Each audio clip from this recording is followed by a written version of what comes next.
how women should actually manage their money. So I think one of the biggest disservices being done to women is that we are constantly being told to save money, but very rarely taught how to build financial freedom in a way that actually aligns with real life.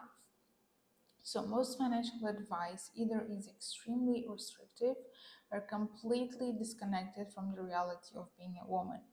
And the truth is that we women experience money differently because our careers are different. The expectations placed on us are different.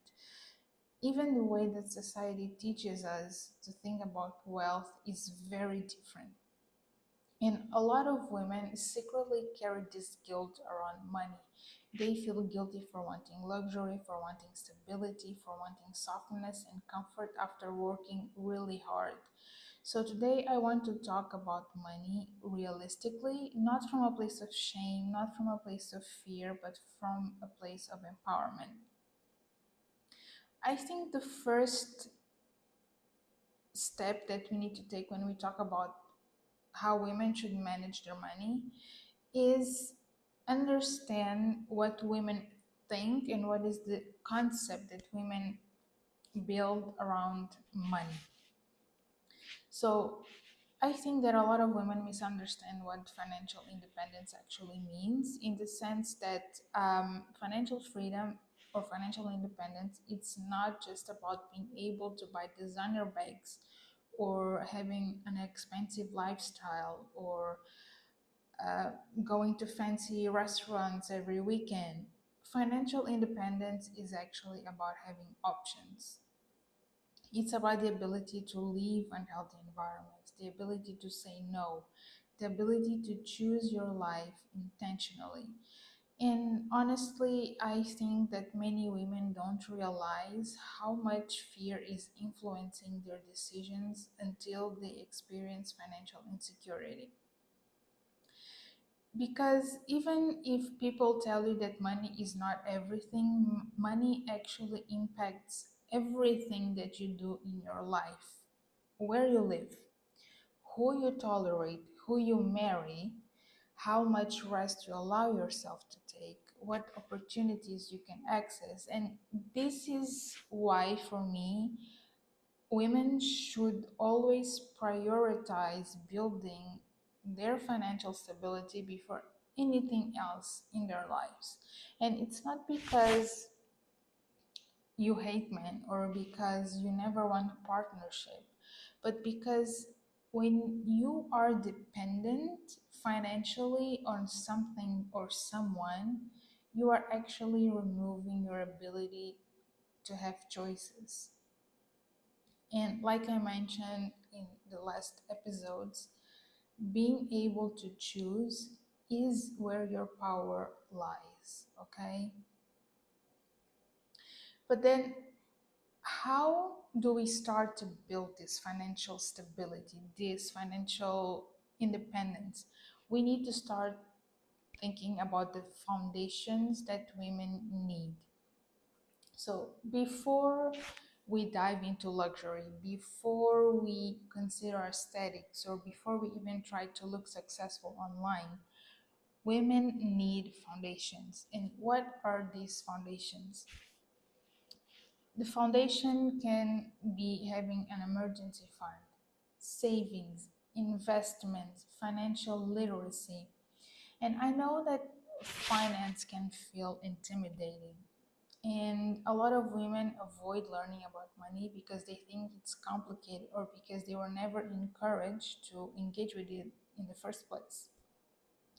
So, I am here to tell you that you don't need a degree in finance to understand how to better manage your money.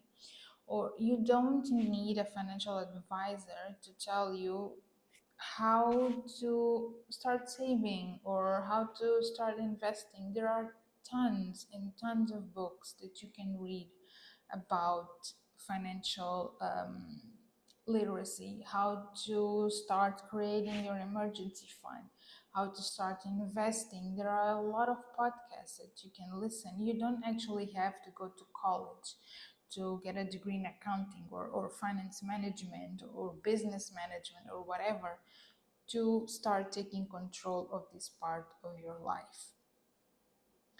Because understanding money actually changes your confidence completely.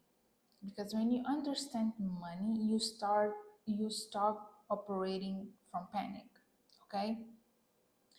A lot of us start panicking because we think that we're not making enough money, because how are we going to pay the bills, because we don't know how much our bills are, because some women just delegate everything to their husbands, their partners, their fathers, brothers, sons, whatever, without actually knowing how much it costs to live, or God forbid anything happens, how are they going to be able to manage all of that? So when you start to dive deep into the finances of your household, in your own personal finances, and you have difficult money conversations with your partner, with your husband, anyone that is helping you to manage finances, that is how you then start to build confidence around money, and you stop making decisions based on your panic and your fear.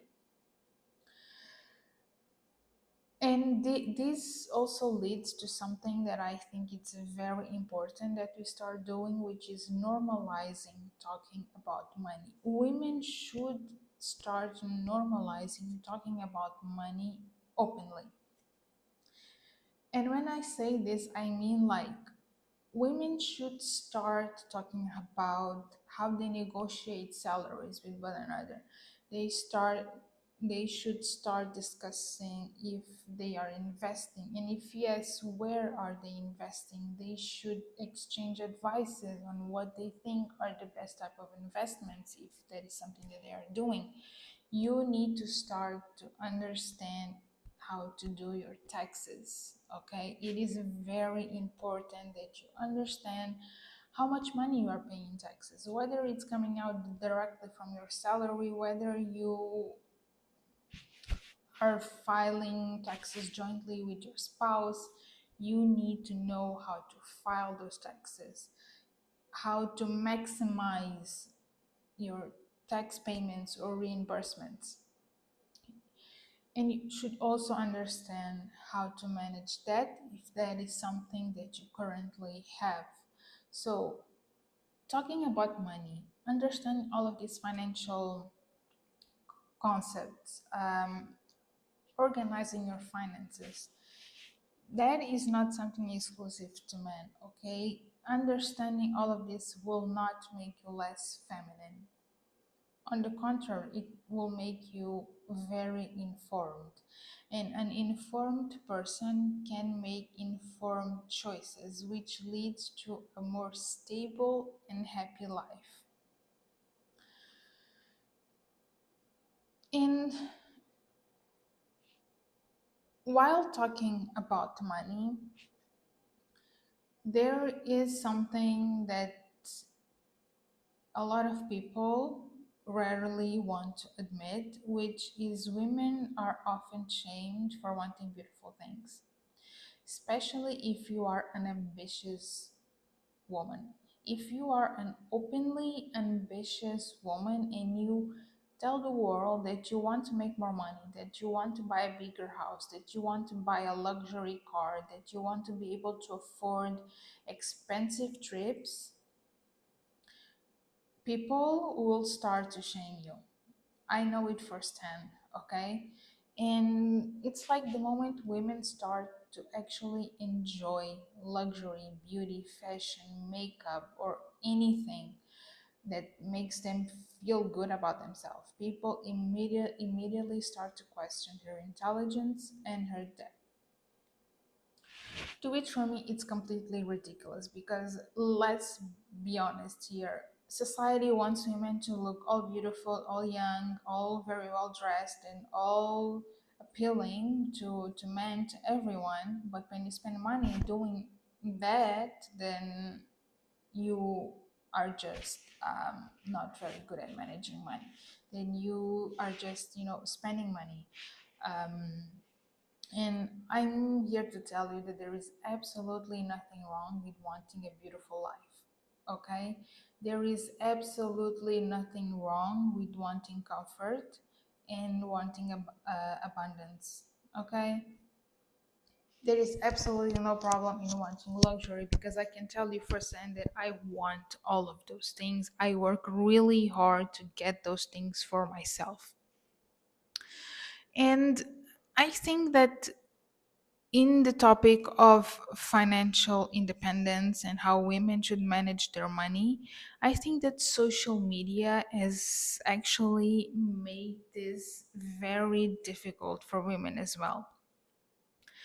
Because a lot of women are trying to look wealthy online instead of actually becoming financially secure.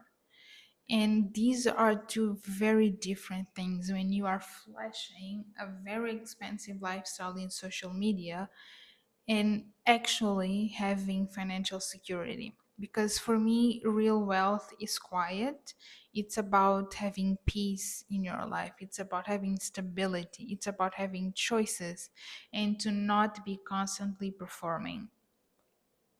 So, how do you start to build a life that is actually financially secure and not just an image that you share on social media? I think to start building that life, women should start to ask better questions. Like, not how do I look successful, but how do I build a life that actually feels secure?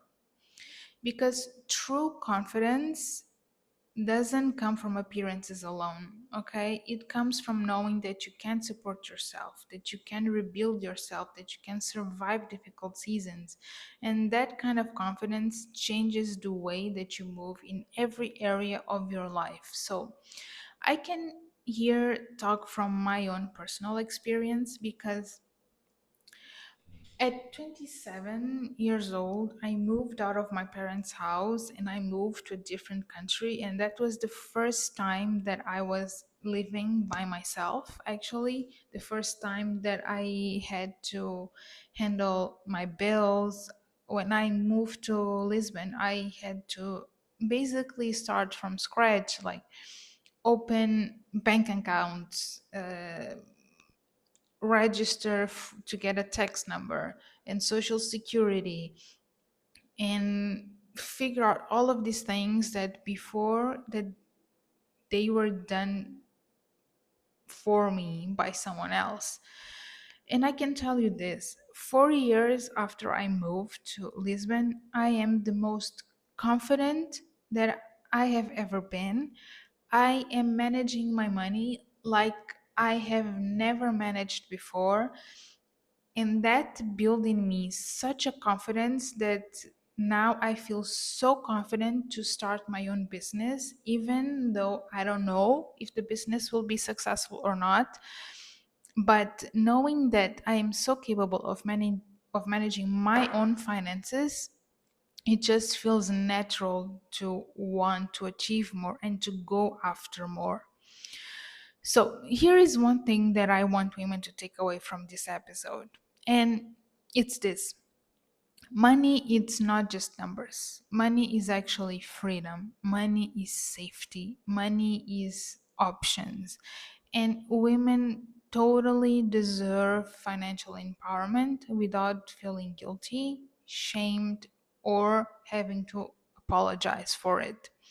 Because wanting softness and stability does not make you shallow, okay? It only makes you human. So, thank you so much for listening to Money, Power, and Lipstick, and I will see you in the next episode.